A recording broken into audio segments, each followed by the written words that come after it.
Hi there! Welcome to Module 7.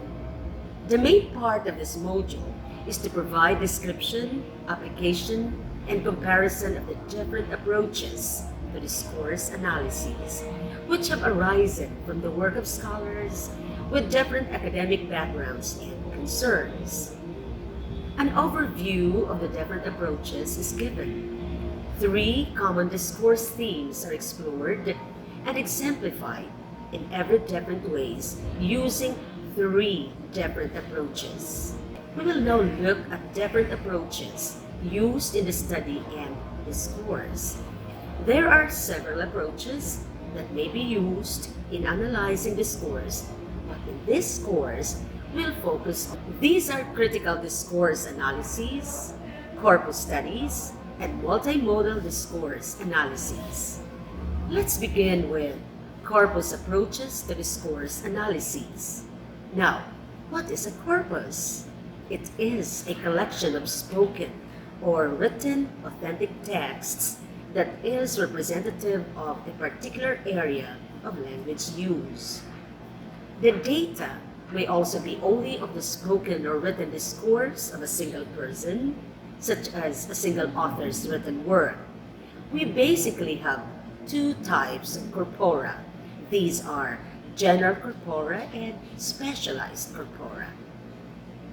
General corpus, also known as a reference corpus, represents language in its broadest sense, while specialized corpora is a corpus of texts of a particular type, such as newspaper editorials, geography textbooks, academic articles in a particular subject, lectures, casual conversations, essays written by students, etc.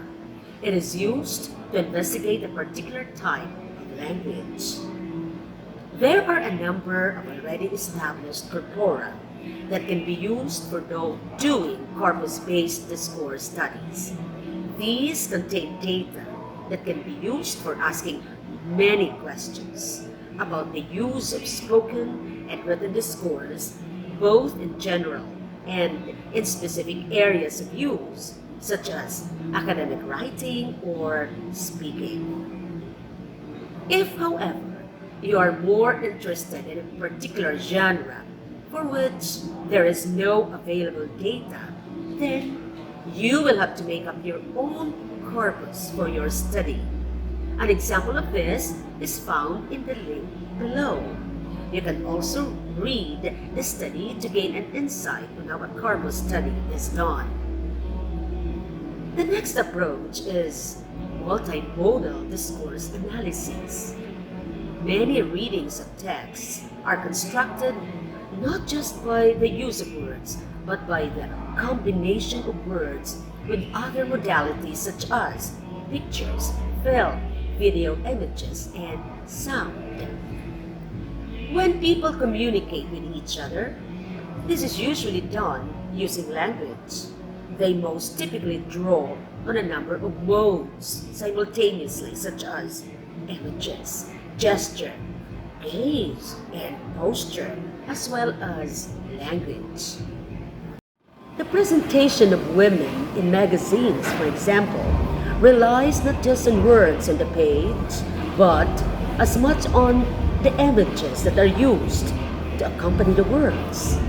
These representations are not necessarily just local, but also global, like in the case of magazines that are distributed worldwide.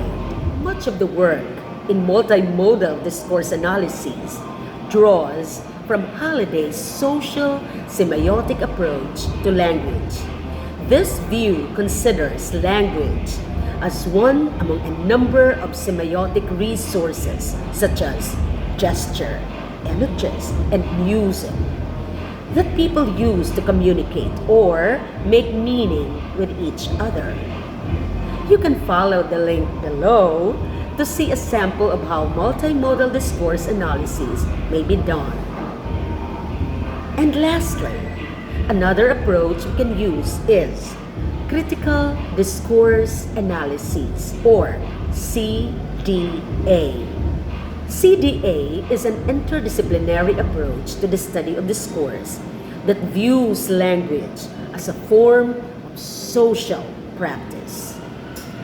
When scholars talk about CDA, they usually look at how societal power relations are established and reinforced through language use.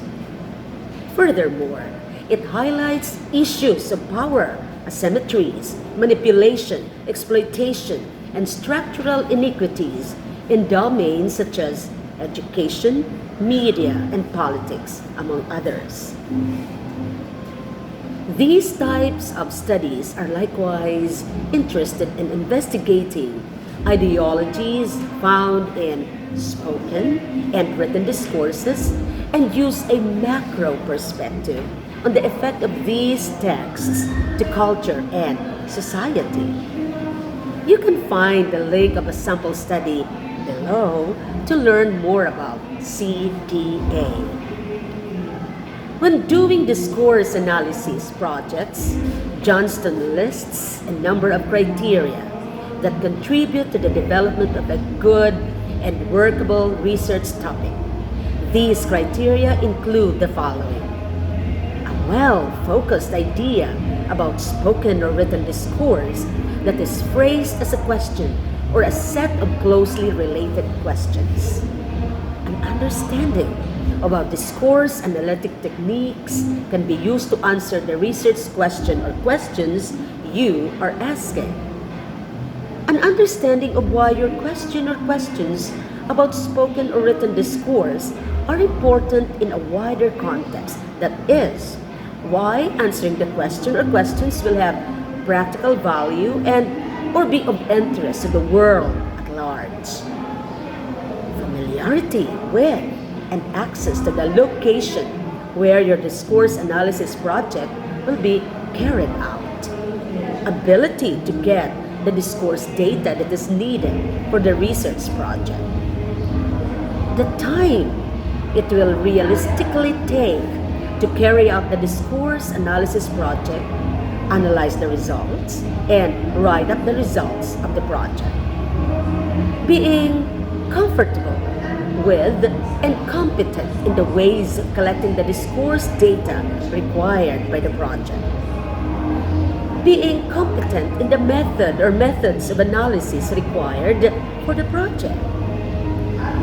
So now, you can try your hand exploring research questions in discourse analysis. With the tools this course has discussed, you can write your final research paper in analyzing discourse in various contexts. Good luck!